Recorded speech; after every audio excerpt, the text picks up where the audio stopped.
Selamat datang di Beetle Channel, semoga kita bahagia. Jangan lupa subscribe, like, komen dan share agar channel ini semakin berkembang. Terima kasih. Novel Kekuasaan dan Kekayaan. Bab 231. Payudara Yumeixia terasa lembut dan halus dan Yu Qianqian mungkin masih muda, tapi dia sangat kencang. Gara-gara mereka, Dong Suebing kehilangan konsentrasi dan beberapa kali hampir terguling menuruni bukit. Hasilnya, dia menggunakan banyak bag. Tempat keluarga keamanan publik. Setelah sampai di rumah, Dong Suebing melepas kain yang menutupi wadah plastik dan masuk ke kamar mandi. Dia menuangkan air berlumpur itu dan mengisinya dengan air bersih. Yumeixia dan Yu Qianqian menawarkan bantuan, tetapi dia menolak dan meminta mereka menonton TV di ruang tamu. Setelah itu, ia mengeluarkan sikat kecil yang lembut untuk membersihkan lumpur pada ginseng tersebut dengan hati-hati. Setelah membersihkannya, dia menggantungnya di dekat jendela hingga kering.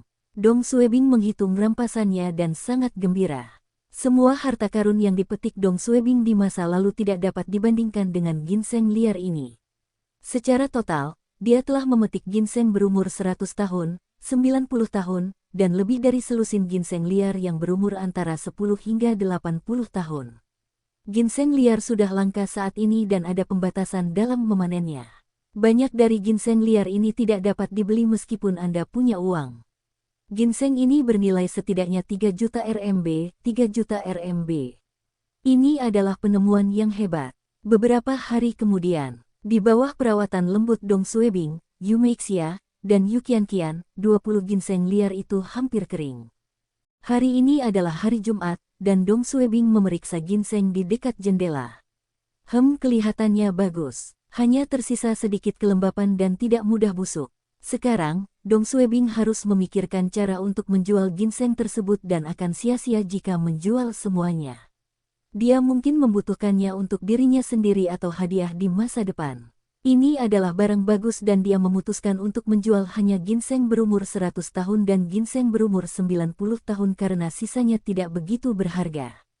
Tapi menjualnya menjadi masalah. Dong Suebing telah menggali ginseng ini dan tidak memiliki sertifikasi pabrik atau sertifikasi persetujuan produk.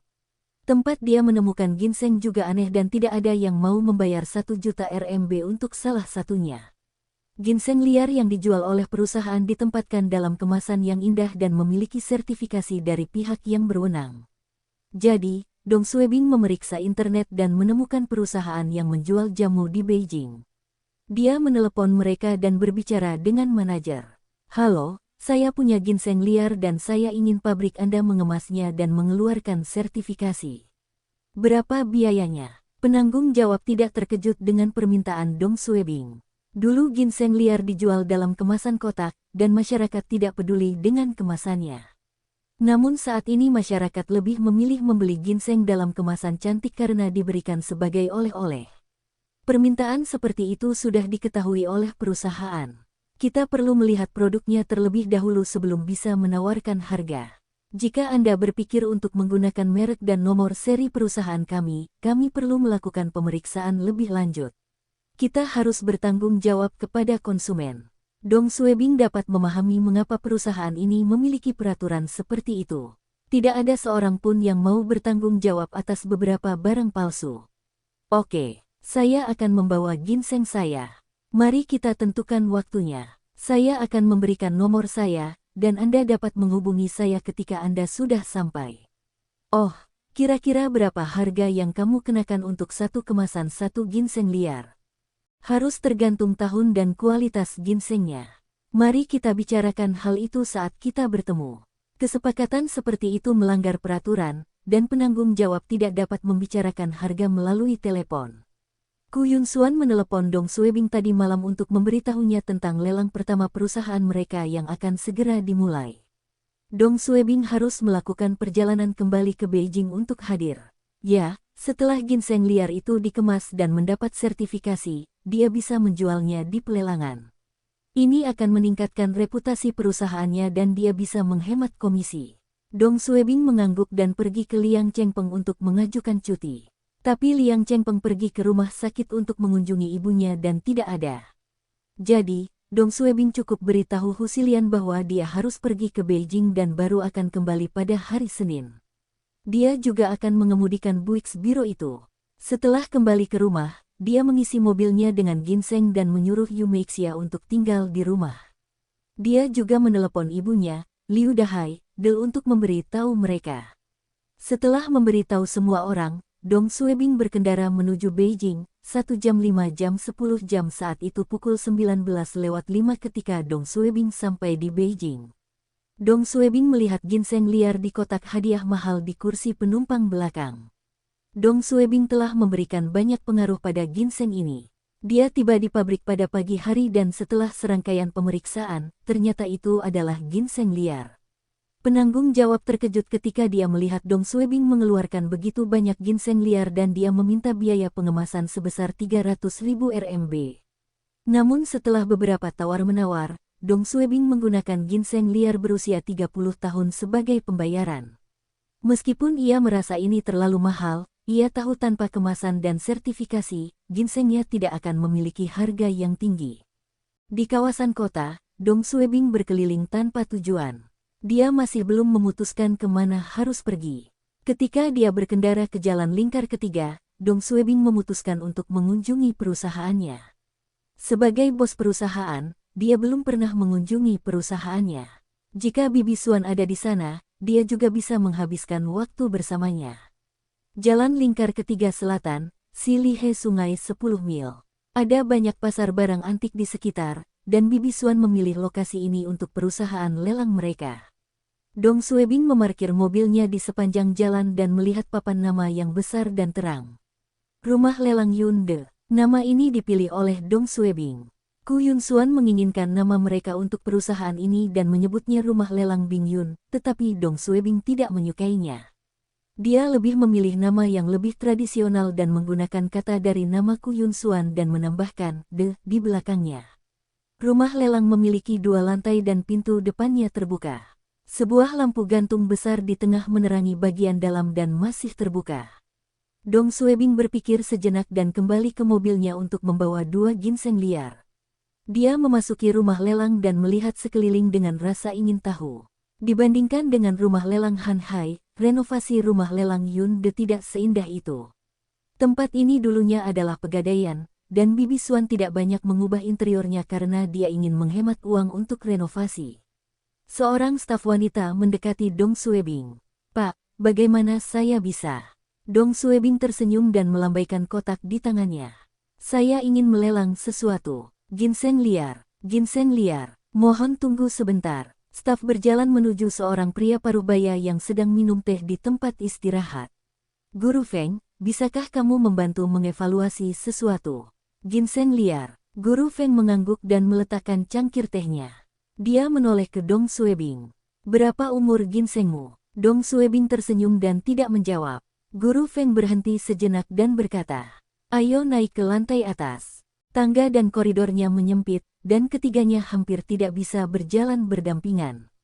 Guru Feng membawa Dong Suebing ke ruang pertemuan dan berkata, "Bolehkah aku melihat barangmu?" Dong Suebing meletakkan 2 kotak ginseng liar di atas meja. Guru Feng membuka penutup salah satu kotak dan melihat ginseng melalui kaca bening. Dia terkejut dengan apa yang dilihatnya. Dia melihat simbol sertifikasi di bagian bawah kotak dan terkejut melihat seseorang ingin menjual barang tersebut. Dong Suebing memandangnya. "Bolehkah saya melelang ginseng ini?" Guru Feng menekan kegembiraannya. "Tentu saja. Perusahaan kami tidak hanya menjual barang antik. Kami juga menyiapkan barang-barang langka seperti minuman keras dan barang-barang untuk dilelang." Dia meletakkan kotak yang dia pegang dan membuka kotak kedua. Dia terkejut untuk kedua kalinya. Ginseng liar lain yang umurnya hampir 100 tahun. Dari label autentikasinya, tidak boleh palsu. Dong Suebing bertanya, "Bagaimana barangnya?" Jawab Guru Feng, "Ini sangat berharga." Dong Suebing tertawa. "Saya dengar lusa akan menjadi lelang pertama perusahaan ini, dan saya harap saya masih punya waktu untuk melelang kedua ginseng ini." Guru Feng ragu-ragu. "Mungkin tidak ada cukup waktu untuk mempromosikannya." Jawab Dong Suebing, "Tidak apa-apa. Pameran pralelang dianggap sebagai promosi yang bagus, dan Anda dapat menambahkan spanduk di situs web Anda." Guru Feng merasakan orang ini, dan permintaannya aneh dan tidak dapat mengambil keputusan. Biarkan aku memeriksanya dengan bosku. Dong Suebing mengangguk. Apakah bosmu ada, Mes? Ku berangkat sore hari karena dia harus mempersiapkan pameran pra-pelelangan. Mohon tunggu sebentar. Aku akan meneleponnya sekarang. Oke. Guru Feng tahu pemuda ini adalah pelanggan paling penting rumah lelang Yunde hingga saat ini dan menyajikan teh untuknya sebelum meninggalkan ruang pertemuan untuk menelepon Ku Yun Xuan. Halo, manajerku. Ada pelanggan di sini yang membawa 2 ginseng liar ini bukan ginseng biasa. Keduanya adalah ginseng berusia hampir 100 tahun. Anda mungkin tidak tahu harga pasaran ginseng liar saat ini 2 kotak ini setidaknya bisa terjual 2 juta ya. 10.000 RMB untuk 1 gram ya pelanggan ingin memajangnya di pameran pra-lelang besok. Kedengarannya cukup mendesak lalu apakah item lelang utama kita akan tetap berupa jepit rambut giok itu? Oke ya saya tahu. Saya akan berbicara dengannya. Guru Feng sedang dalam suasana hati yang baik untuk melihat barang-barang berharga tersebut. Dia tersenyum pada Dong Suebing ketika dia kembali ke pertemuan. Manajerku setuju untuk memajang barang Anda di pameran pra-lelang besok. Anak muda, ini sudah larut. Bagaimana kalau kita menandatangani perjanjiannya sekarang? Dong Suebing mengangguk. Tentu, siapkan salinan perjanjian untuk saya. Jawab Guru Feng. Saya akan meminta seseorang untuk menyiapkannya. Setelah menandatangani perjanjian, Dong Suebing meninggalkan 2 kotak ginseng itu kepada Guru Feng. Dia senang dengan layanan pelanggan dan efisiensi perusahaannya.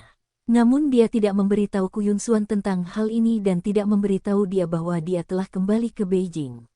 Dia ingin memberinya kejutan nanti. Hampir jam 8.30 malam ketika Dong Suebing meninggalkan rumah lelang Yunde. Dong Suebing mengemudikan MPV Buick-nya ke arah utara dan memanggil Ku Yun Xuan. Halo, Bibi Xuan. Ku Yun Xuan menjawab dengan suara lelah. Hah, Dong Suebing melambat. Bersambung. Terima kasih telah menyaksikan dan mendukung channel ini.